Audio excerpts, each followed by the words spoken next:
Hello, good morning. As I am welcoming you, the greeting of the sun is right on my face, which is why it is so bright in here. But in Sanskrit, Kiran also means a ray of light, and why not bequeath a ray of light as well while I happen to be speaking? Not that I'm the one bequeathing it, it happens to come from the sun, which has much more power to bequeath light than I as a human being can. Well, my name is Kiran Bhat. I am an Indian American traveler, author, polyglot, and person of many hats. Now I'm even an editor, actually. I work editing here in Australia, where I live. And I am someone who's very interested in using all these different forms to kind of probe ideas of globality and to make people think a little bit more about what it means to be part of a human experience.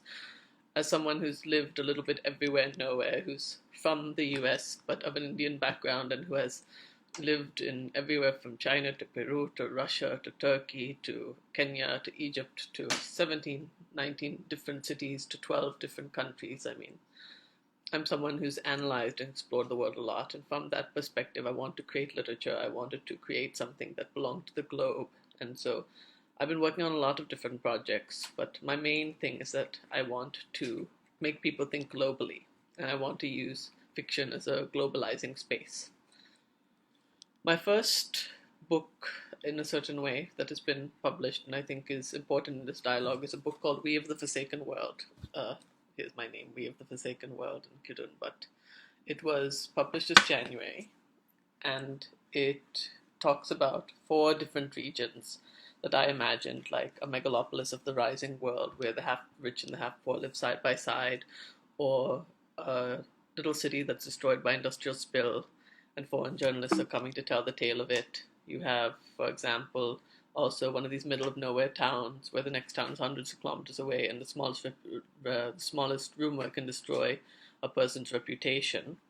And a middle of nowhere tribe, one of these isolated tribes that's being destroyed by logging. So you have these four places that could be anywhere in the forsaken world or the parts of the world that are kind of ignored by the narratives of humanity and the narratives in the Western context. And I wanted to put 16 people who are just citizens of these four places in the foreground of a book, as in the background, four greater stories are happening. And so as a result, you have these kind of interwoven tales and you have this kind of narrative that is pushing these four greater stories, but in reality, it's telling 16 tales that are also blurring in and out through these lines of poetry.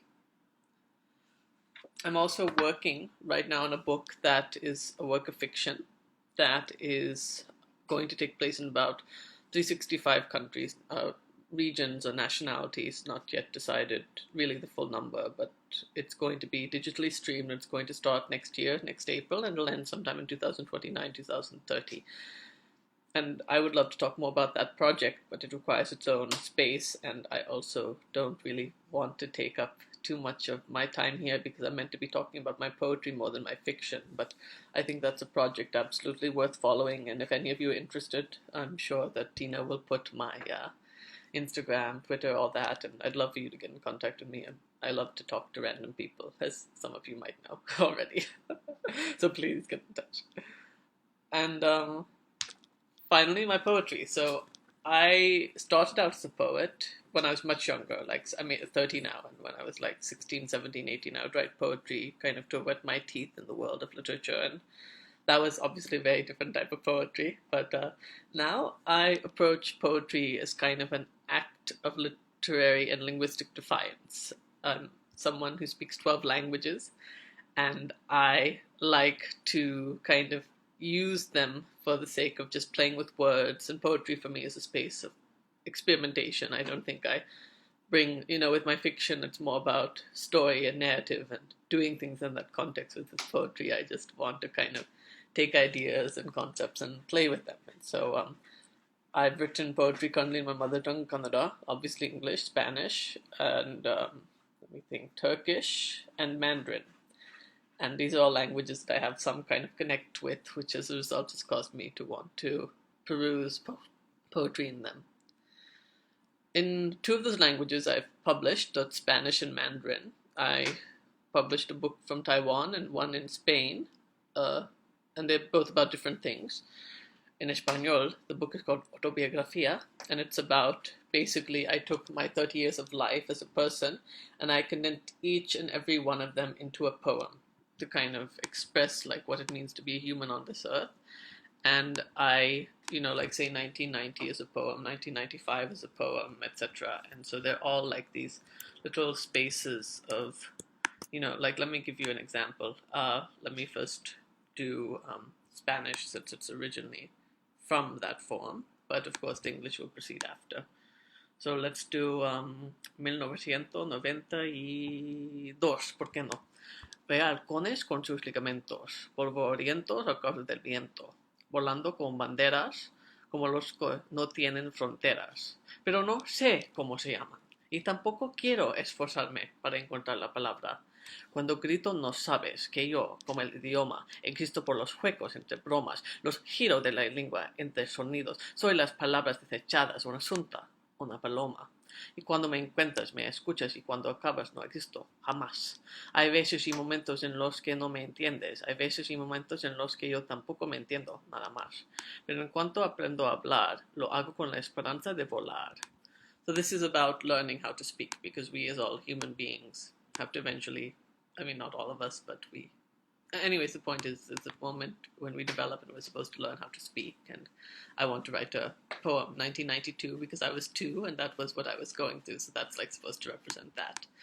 Let me say it in English as well. Although the English is fairly different, because one thing I've noticed is when you write in multiple languages, your style and your structure change to suit each language, as some of you also will know. 1992. Hawks tearing into ligaments, dust floating through the wind. American flags flaunting themselves here or there. What are their names? I shout, but do not know. I scream, nothing is coming out. I exist somehow like language, like the space in between jokes, like the turn of the tongues, producing sound, words flying everywhere, assumptions, strokes of thought. Nothing understandable comes out of my mouth. Yes, although part of me, I don't know, I like my Spanish writing better in this context, just because it comes from Spanish first, and I try to evoke the similar sensation in English. But anyways, well, there are other poems in that collection, and in the English version, it's not just published, and I'm still trying to get them placed into different magazines, like the various poems, so it's a different thing. But yes, that's Autobiografía in Español. And then in, I don't think I'll have time to read from the Mandarin one, but in Mandarin I also wrote Kiran, sure, just sure. This is like Kiran speaks in English, which was supposed to be like, I was living in China and I was a foreign language and Indian culture teacher, and I was in Tianjin, which is one of the cities in China, and I suddenly had, for the longest time, my family really wanted me to go to grad school, which is what I'm doing now, and they wanted me to pursue an education rather than travel the world and write. And my grandmother was kind of belaboring that point in my head, and I for whatever reason, I responded to her in poetic thoughts in Mandarin, and I just answered her in that language. I mean, maybe even that one I'll just say in English because I'm speaking about it. And so what I did is in each of these poems, I had a question that a random person said, and then I would answer it. Like, Kiran says XYZ. And I was trying to frame it with like that kind of evocative feeling of like bhakti writing, with this kind of dialectic structure that Confucius and Mengzi use in their like analytics. So this is just a random poem, maybe. Let's see. My grandma says, "Why do you travel so much? These places aren't your home. Come home." Kiran says, "A bee too is born in a place. Its mother and father tell it to stay back. The bee knows that the world has so many flowers that need to be pollinated. If it stays back, the good work will never be done." Kiran says, "To accept one's fate is hard. Follow where the wind takes you, hoping it leads you to the bloom." So yes, that's like one example of that poem. I'd have to look for the Chinese version, and I'm almost out of time, so I won't. I'll do just, so in my Kannada writing, it's not fully formed yet. I mean, I just write, if one thought comes, I just write it in a poem, basically. But I was working in an interesting poetry collection. I was working on an interesting poetry collection called Sehatname, that's based on the Turkish writer Evliya Çelebi. He was a great travel writer who lived and traveled across the world as well in like the medieval period, and he was one of these great, like, Middle Eastern travel writers from that, that's like 10th, 12th century, one of these types of people. But he was from a Turkish background, not an Arab background. And he wrote, like these other writers, like a set of collections called the Seyahatname. Seyahat in Turkish is to travel, so it was a collection about his travels, basically. And since I've called like so many different countries home, I wrote a small little poem about each one of them. And since I'm on Australia, living on the Woolen Nation, I thought I'll just do a poem about Australia, which is my current home for the moment, and then I'll probably wrap up. So each one of them is a reflection on a country and the narrative of that country's land, history, culture, and perhaps a little bit of my relation to it, but not horribly so. Australia. Bir zamanlar siyah tenim benim vardı. Ama kan ve kemikten başka bir şey olmaya kadar kendimi ölçeklerin kenarlarına götürdüp kendimi soydum. Yine de bu çocuk çok ben değilim. Zengin olarak görünmek istiyorum. Yakışıklı olarak görünmek istiyorum. Erkek olarak görünmek istiyorum. Bu yüzden hala o uçurumlarında bekliyorum. Çünkü ben nasıl görülmek istediğim görülmekçe insanlar beni görme daha iyi. So I don't know many people who speak Turkish, and my Turkish isn't great, but this is the English version. Australia. I had a black skin once, but I took myself to the edges of the cliff and peeled myself until I was nothing but blood and bones. And even that I refused to look at and call as part of my own. A little bit shorter and sweet. Basically, it has to do with Aboriginal history and the way that people here who have different nationalities are also viewed.